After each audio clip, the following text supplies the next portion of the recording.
Hi YouTube fam, good morning.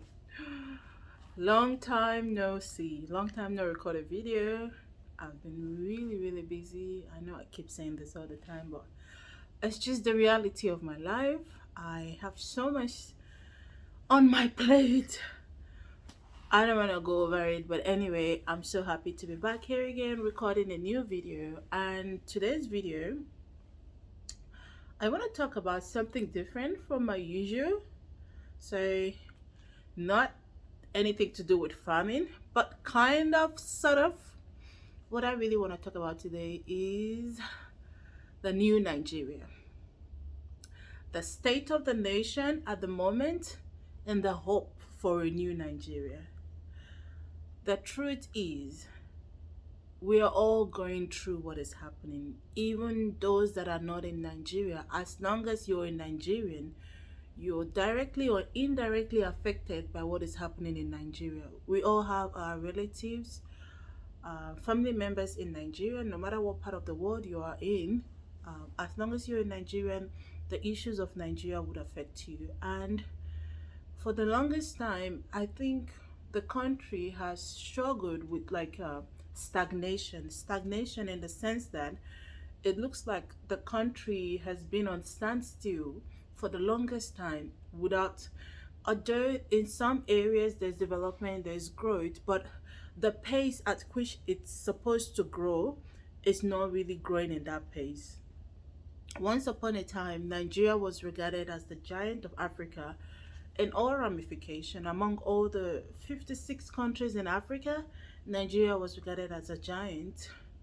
There was something Nigeria was doing right for it to be regarded as a giant, but today it's just called giant in paper, but in reality they're kind of behind the rest of other African nations. I was having this conversation with my friend and I said, well, Nigeria is kind of, you can see like a residue of that nation that was a giant in terms of the music and their fashion and their movies. And Nigeria has produced like amazing personalities in terms of musicians, Grammy award winning musician. We have people like Burna Boy, Whiskey, Davido. Like their music are like world class. Tiwa Savage, Yemi Alade. Their movies known all around Africa. The TV series, you can see residue of that giantness in those things, but in other regards, I feel like the corporate world in some area doesn't really take Nigeria very seriously as a nation because of poor leadership. And it's been going down in that decay, and the people that suffer it the most are the poorest and the most vulnerable in the society. I mean, just like in every country, we have the high class, the middle class, and the low class. I wouldn't say there's only poverty in Africa or in Nigeria, there's poverty all around the world. So I don't want people to say, yeah, that's how it is in Africa. There's poverty all around the world, but I'm not going into that topic. I'm just talking about my country, Nigeria. And where it is now is not where it's supposed to be. I mean, many years ago, even before I was born, I've heard stories of, the great things Nigeria has done. I mean, the way Nigeria was, even when they were under the British colony. And it's so sad for me to say that I wish the times of the British colony, the British occupation in Nigeria would be now. It's so sad. You know, the reason why I come to a point where I start wishing it is because of how Nigeria has degraded as a society. The people, I don't even know where the problem is from, but I know it's the leaders. If the leaders are not accountable, then the citizens, whose direction do they need to follow?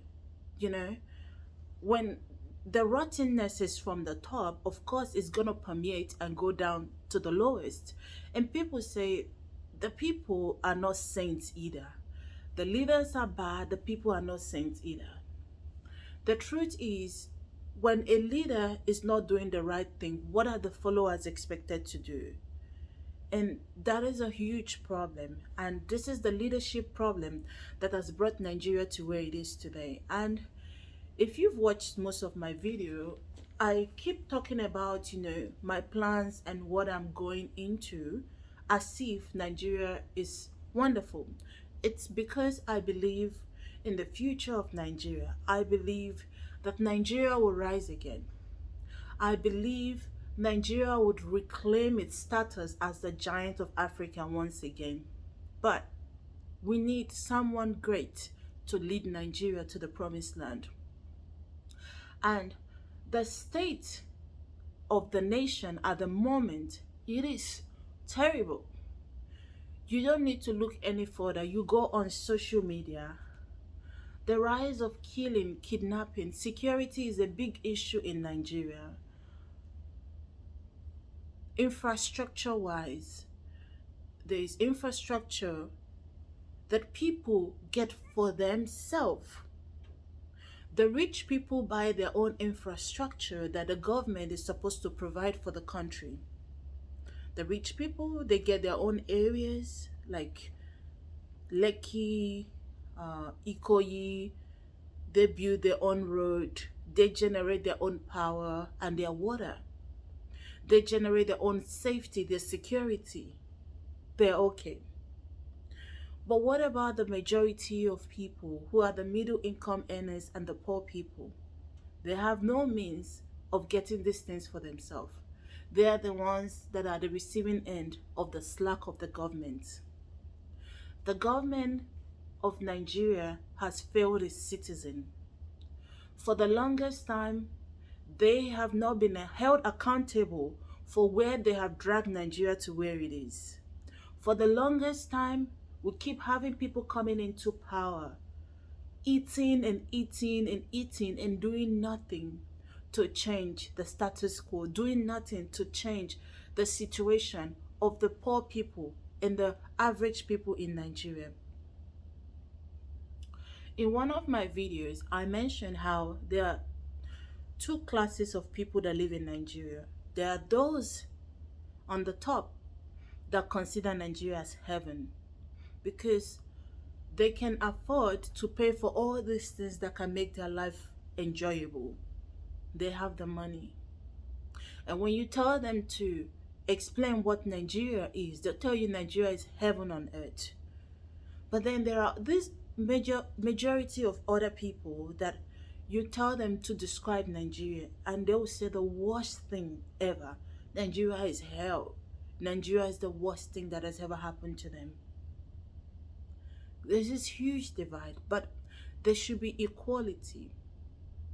If the government play their role and then the citizens can then enjoy what they're supposed to enjoy from a working government.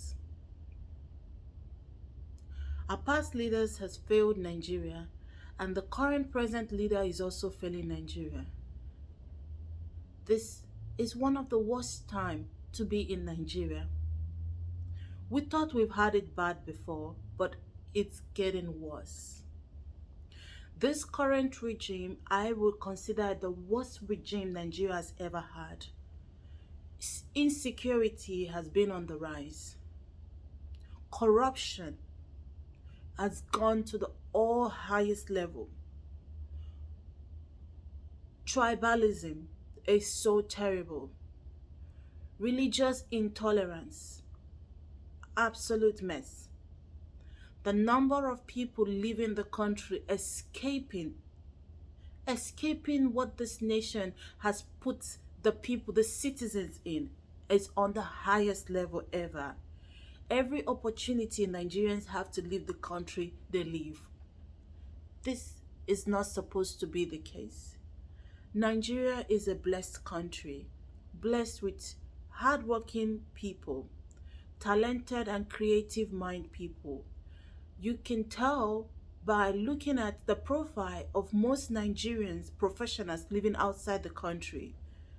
They thrive when they're placed in an environment that is conducive. That tells you that Nigerians are people capable of doing great things. But the nation is failing the Nigerians living in Nigeria. What am I talking about? I'm talking about the new Nigeria.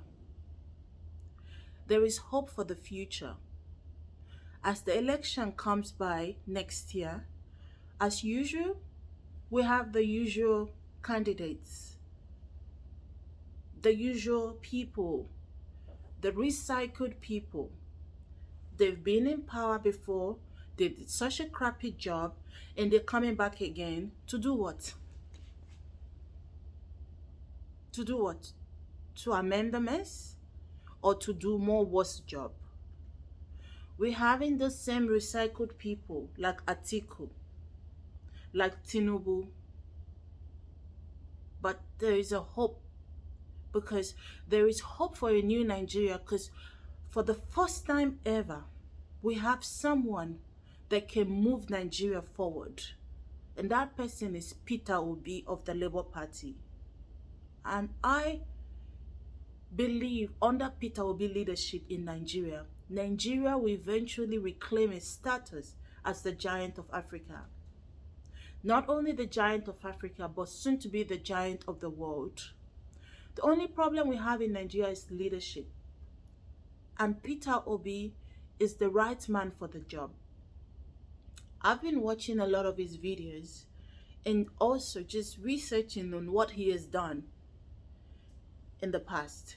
He was once a governor of Anambra State. And the street, people keep talking of all the great things he did for Anambra State. How he reshaped that state. How he moved that state from consumption to production. How he moved the education sector forward. The business sector forward. He prides himself as a trader, a successful trader for that matter. And the principles that he's applied in his life, in his leadership, he wants to apply the same principle in taking Nigeria out of the mess it's currently in. We can't afford to get it wrong this time. The nation is in a great mess. It's a disaster. The world does not take Nigeria serious. There's so much corruption. As a business person, the only way you can thrive in Nigeria, you have to bribe your way through. The things that require you to do effortlessly in most countries, in Nigeria, you must pay bribe. That is not the way to live, and that's not the way to run business. And something needs to be done about this. Peter Obi is the right person that would change the way Nigeria is being viewed at the moment. Recently, Nigeria survey was conducted and Nigeria was classified as the third unsafest country to live in. That is terrible. Who would ever think that it would come to this? But in 8 years of leadership under Buhari, this is what we've ended up in. But it's not too late. There is hope for change. There is hope for a new Nigeria. And that is why we're so blessed, because God has not left us. God has remembered us today. He's heard our cry, and He sent someone like a Messiah to rescue the nation. And that man is Peter Obi. I implore all Nigerians to vote their conscience. Do not sell your vote. How much do you want to sell your birthright for a pot of porridge? How much porridge? 5,000, 10,000? Even if it's in dollars, it's not enough. Do not sell your future. Get your PVC and do the right thing. Vote the right candidate that will move the nation forward. We all know it's as clear as ever. Of all the candidates, the only person we know is capable of delivering is Peter Obi. And if Peter Obi can be the president of Nigeria, everything else will fall into place. I have so much dreams for what I want to do in my beautiful country, Nigeria. But at the moment, I've put it on hold. I've put it on hold, believing and hoping that the condition would be conducive enough for me to continue my plans. And in this current regime, my plans would not really work. There are ways to work around it, but there are easier ways to do it. We need a working government. And I hope and I believe Nigerians will no longer be fools, would no longer be fools to think that nothing would change, that all leaders are the same. No. Would no longer be fools to believe that they don't have power. You have the power to change something. As you could see when the SARS protest started, you realize how scared the government was. When people gathered together with one voice and with one purpose, changes can be made. Don't say, look, I'm poor, I have no influence, my vote doesn't count. Your vote counts. There is power in majority. If everyone can band together and vote the right candidate, there's power in it. So I hope we can all see reasons why we need a new Nigeria. And the only person that can deliver a new Nigeria to us is Peter Obi. Thank you so much for listening to my little speech. I hope that if you live in Nigeria, and I know there's so much going around on the internet, and Peter Obi is the favorite candidate at the moment, but it needs to go beyond the internet. It needs to go beyond social media. If you're out there in Nigeria, make sure you sensitize people around you. Make sure you do the right thing and vote Peter Obi. Thank you. See you next time. Bye.